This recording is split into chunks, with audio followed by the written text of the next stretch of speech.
Live. Shalom na bandeko nyonso ali kotala biso etanolo ya nzela ya masini oyo. And we say shalom to everyone who following us. Osala musika osala pene pene. And whether you are near or you are far away. Na tango oyo tozali in this very time we are living. Tika le prince de paix oyo shalom azala na yo. But let the Prince of Peace to be with you.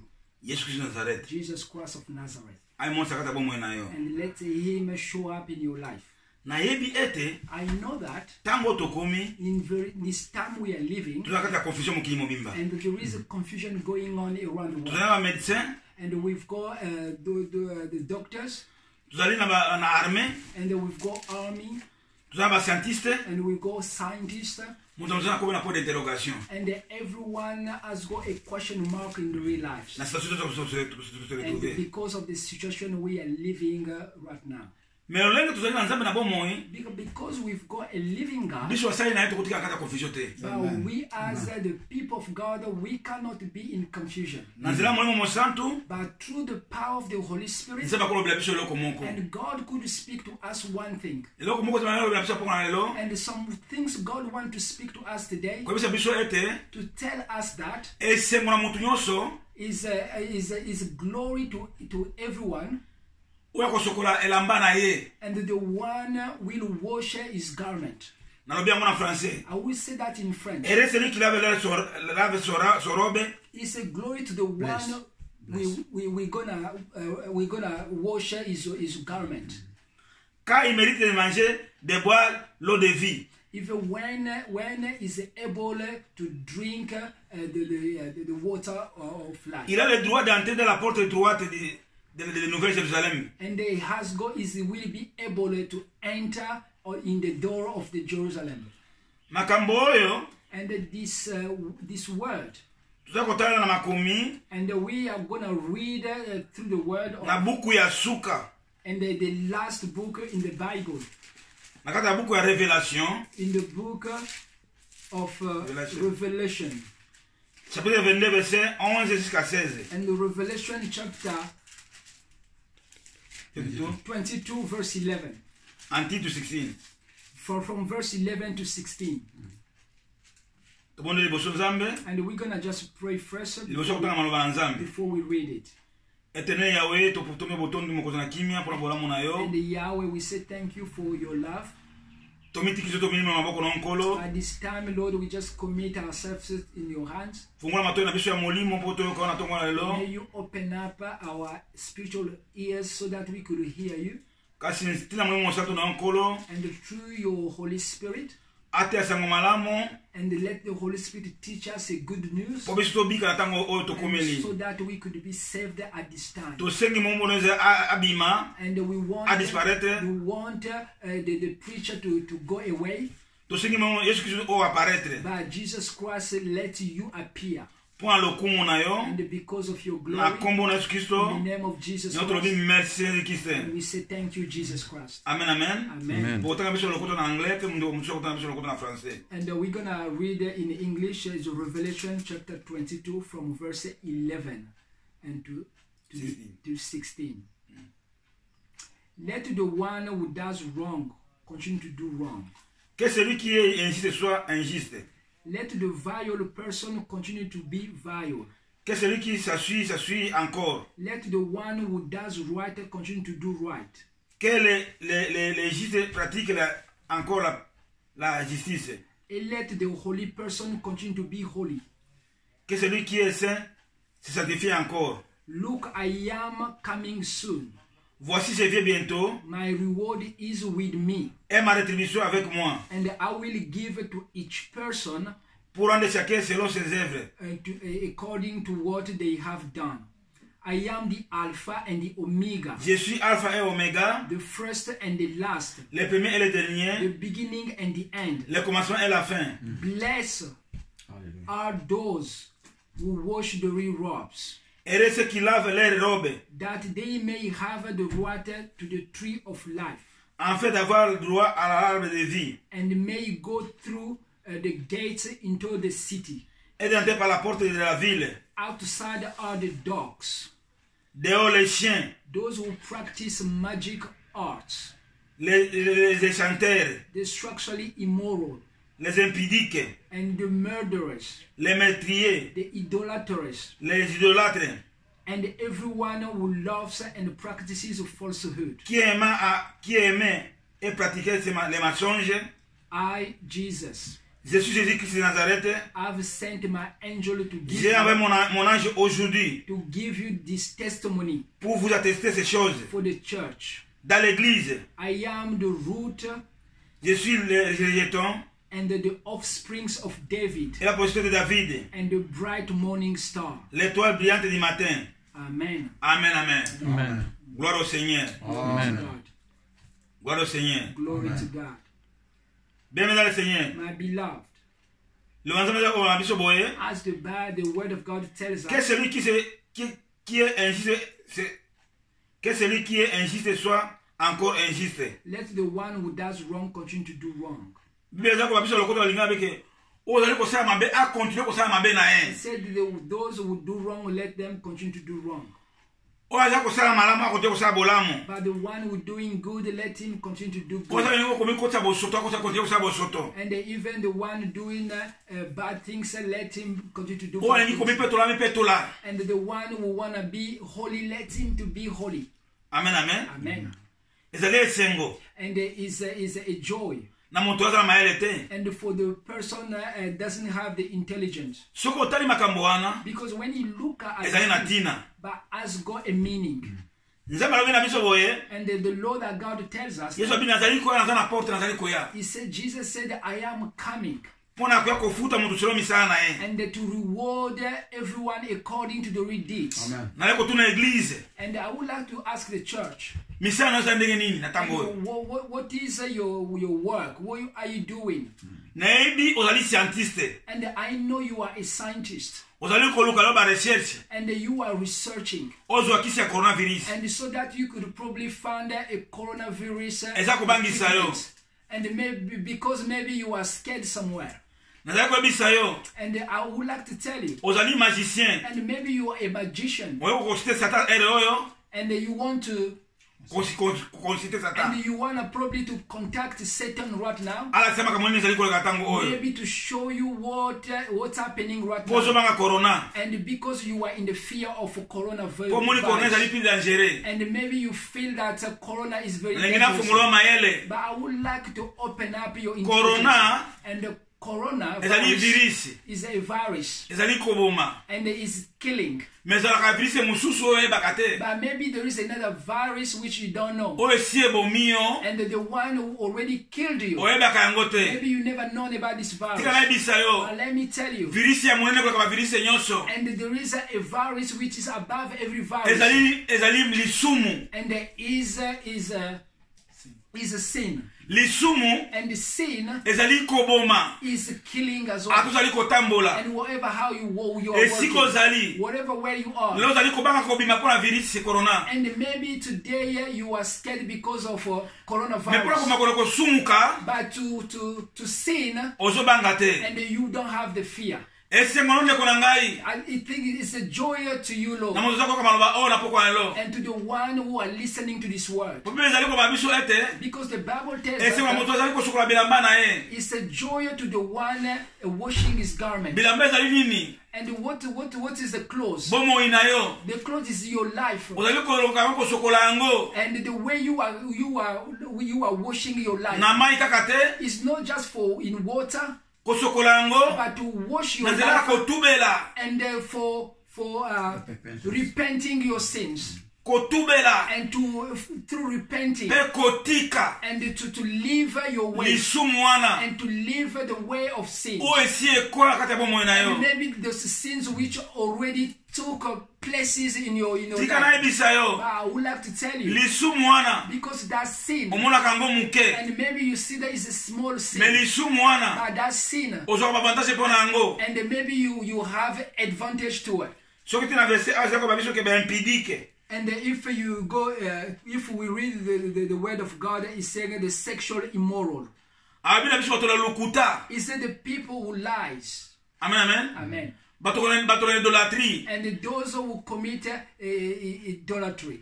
makambo misato wana And those things, ezaka esengo. and is very joyful when we do them. Makambo misato wana And those three things, ezaka elengi. and maybe is very, very sweet. Katesi idolatere kwa kata bomoi na yo. And when, Idolatere kwa kata bomoi na yo. and how the idolaters come in your life.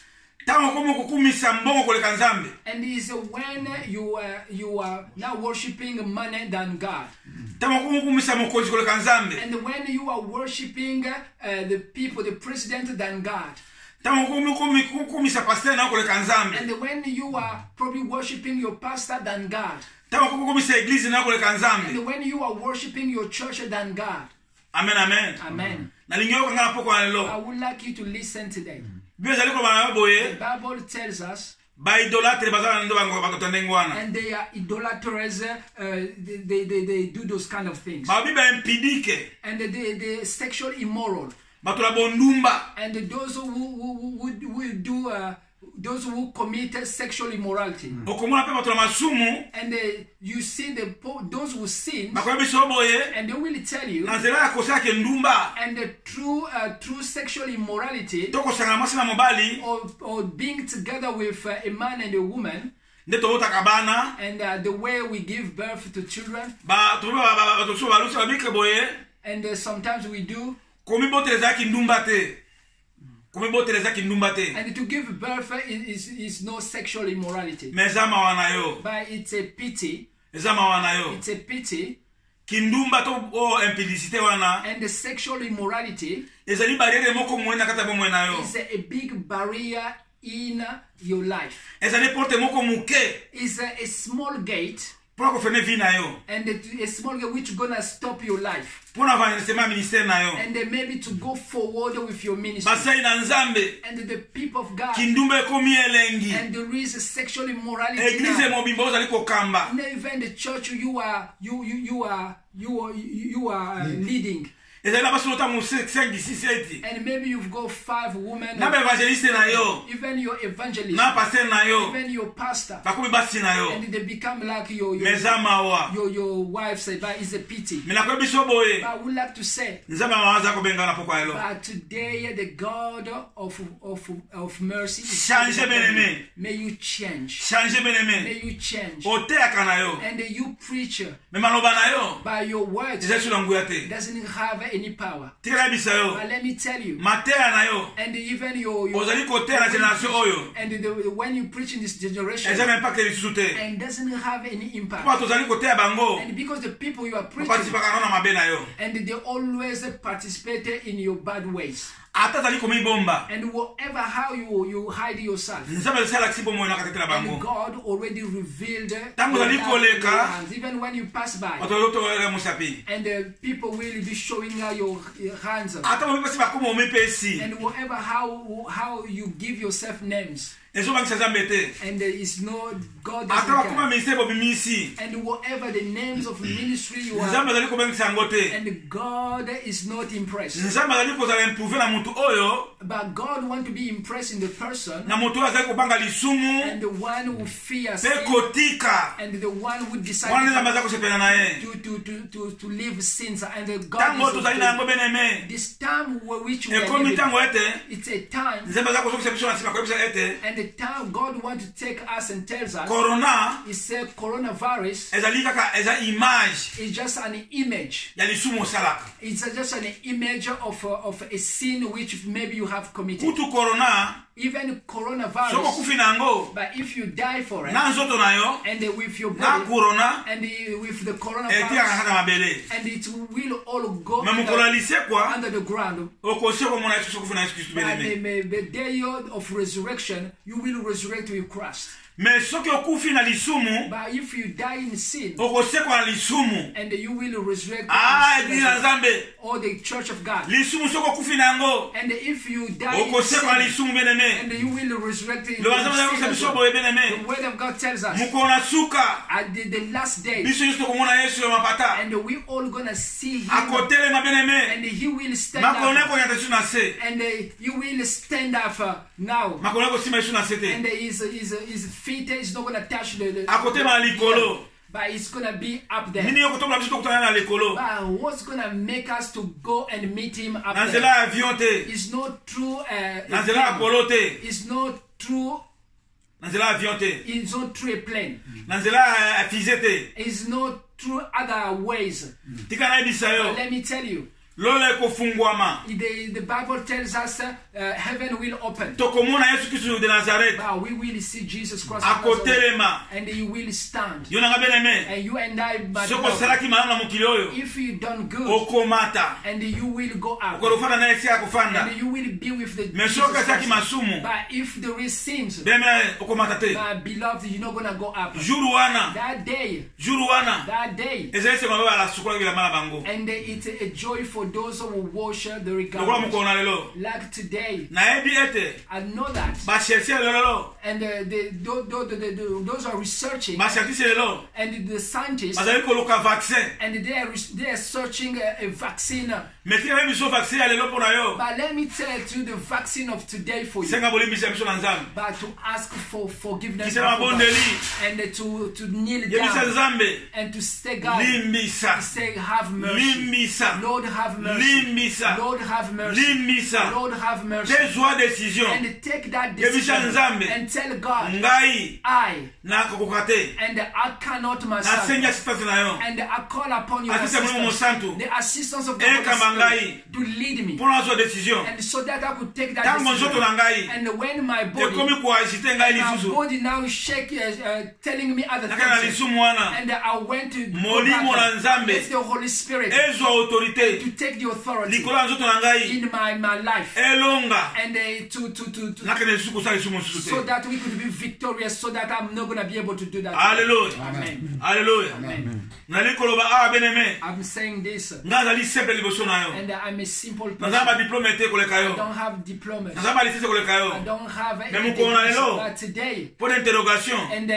question mark, Et c'est tout biso na lelo. and as we are here Elle today, équipe diplôme na ngai. and is higher than our diploma, Elle équipe licence na biso ngana yo. is higher than our diploma. Na mosi kisoko otali ko citer diplôme na yo. And even when you look your diplomas, Ezo biso réponse te. and it's not going to give us an answer. Na meke kisoko otali grandeur ya grade ozali na yango. And if you see then how your rank, Okomi kuboya meme kopesa mama na ombote. and now is maybe you are unable to give a handshake to your mother, Oza ko ulepa to yana ndako na yote. and even people to come in your house, Ezali passe bien aimé. and there is a pity. Na bakonzo ba église kangama. And for those who decided the church not to open, Boye bité. and you don't know, Assemblée ne bokangi mbandaka ba porte ne bokangi. and you just close the door, Bokanga Yesu Kristo te. but you cannot close Jesus Bokanga Christ. mo mosato te. You cannot close the Holy Mokili Spirit. oyo. And this Eyekanga mo place. ekanga liloba nzambe akata mabele. And this world wanted to arrest the word of God and put that under the Même ground. mokili ekokaki ko mabele ko kanga ngo te. But the ground could not hold the word of God. Mabele efungwamaki. And the Bible tells us the ground opened up, Vérité bimaki. and the truth came out. O Yesu Kristo zali vérité. And which is Jesus Christ. Yalo de la zela pe bomo ya seko. And say, I am the way and the truth Zela ya solo. and the true way. Oya kola na ngai. The one who follows me, Akomona tembo na and yawe. he will see the kingdom of God. Tika na biso bene meza le Let me Seigneur. tell you, my beloved, Ekomi tango na ngai. it's a time for you and Kotala I. corona te. And do not look Memi tala coronavirus, corona ya molimo efeta katata ya bomo na yo. but look at your life which is in Na you. ngina loba na kushe nyonso. And I will say in every way, Na ngina banda. Na biso andimi sebla to ya kiti. and I will say to those as a Christian, normal Christian, Na ngina o ba dimi Yesu Kristo te. and those who would have not accepted Jesus Christ Na yet, ngina yo ndeko na ngai yo mutu zaka pasteur te. and maybe you, the person, you are not a pastor, Na ngina ba ndeko komi pasteur. and maybe you become a pastor, Na ngina ndeko oyo komi and evangeliste. maybe you become an evangelist, Okomi docteur. maybe you become a doctor, Okomi prophète. maybe you become a prophet. Tika na ebisa yo. But let me tell you, Moko na suka. at the end of the Nzambe akozwa day, profession ati na se. and God will take your profession, will put away, Akojije yo moko mobimba na yo. and He will judge you. prophétie na pesa kiyo and even the prophecy which I gave you, obalisa kia kupona intérêt na yo. and you have used that for your own interest. Hallelujah. Hallelujah. Nengo ba l'église na Nzambe. And I would like to start with the church of God. Lisumu And the sin ezali pa pasteur kakate. is not just for pastors. Pa prophète kakate. It's not for just prophets. Lisumu And sin ezali microbe, is a bacteria, ezali infection oyo, is an infection, ezali koboma mutu nyonso. is killing every person. Komuna tendo te asango malamu. And do not look why because you preach with Ke o mérite lisumu te koboma yo te.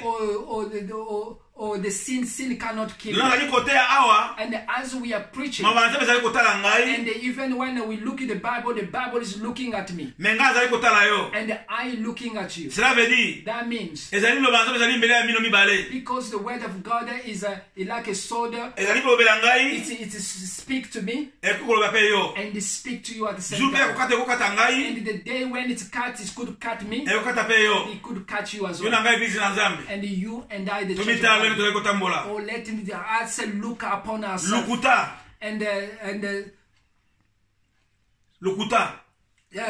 Lies.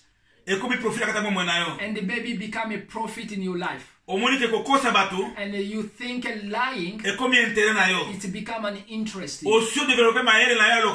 And maybe you develop your intelligence to lie.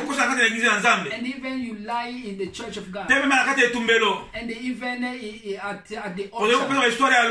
And you giving bad stories. And so that to give your word a good season. Is a bad thing. The time we are living. But I would like to tell you to give you a good vaccine. And search for a sincere repentance. I know that many people they were on the cross with Christ. There were two people. It was Jesus Christ and two people. And the first person, and there was the cross of death, and he was insulting Christ, and even to attempt him. Amen. And he dies with his sin. And the other cross on the other side. And it was the cross of repentance. And that person. And he didn't go through baptism. And no one taught him Christ. But his problem. But he asked repentance. And that day Christ. And Jesus he said today, aujourd'hui, and today, tu seras avec moi au paradis. He said you will be with me in paradise. And thou and I'm not going to take a long time for that. But I want you to read the Bible and through the book of Luke. And you read that properly. And it will show you. And that day, and that person who asked you repentance went to paradise. And we know that the cross in the middle. And the cross of life which of Jesus Christ. And the one who took all our sins. And we know that the sins. And God cursed the ground. And the ground came out with bad things. And it came out with bad insects. My beloved. And Jesus on the cross.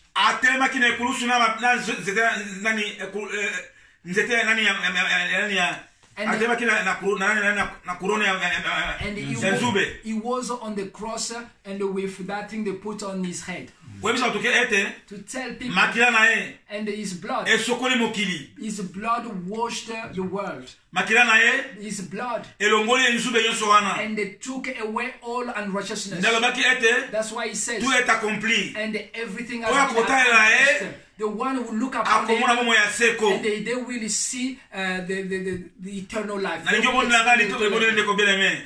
I want you to pray with me. Let us pray.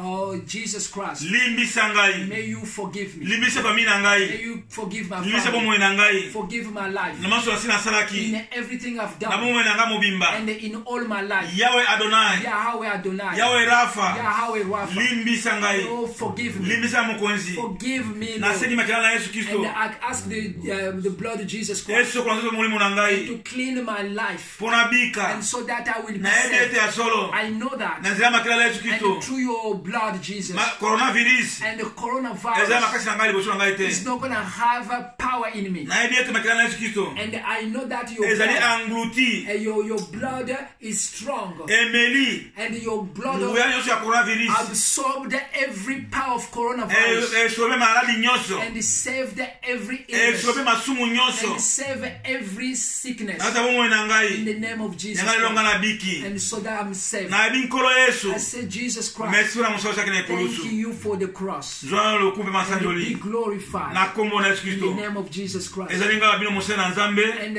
as the people of God, ngai mosala na Nzambe, I mean the man of God, mosala na Nzambe, the man of God, ami de Jésus Christ, and the friend of Jesus Christ, Israel kumikumi Stefano, and Israel Kumikumi Stefano, mokambi pe motambwisi, and the leader, elitonga na the Nzambe, one who guide the one who guide the church of Jésus Christ God, source de vie, Jesus Christ, source of life. Nzambe apambola May bino, God bless you.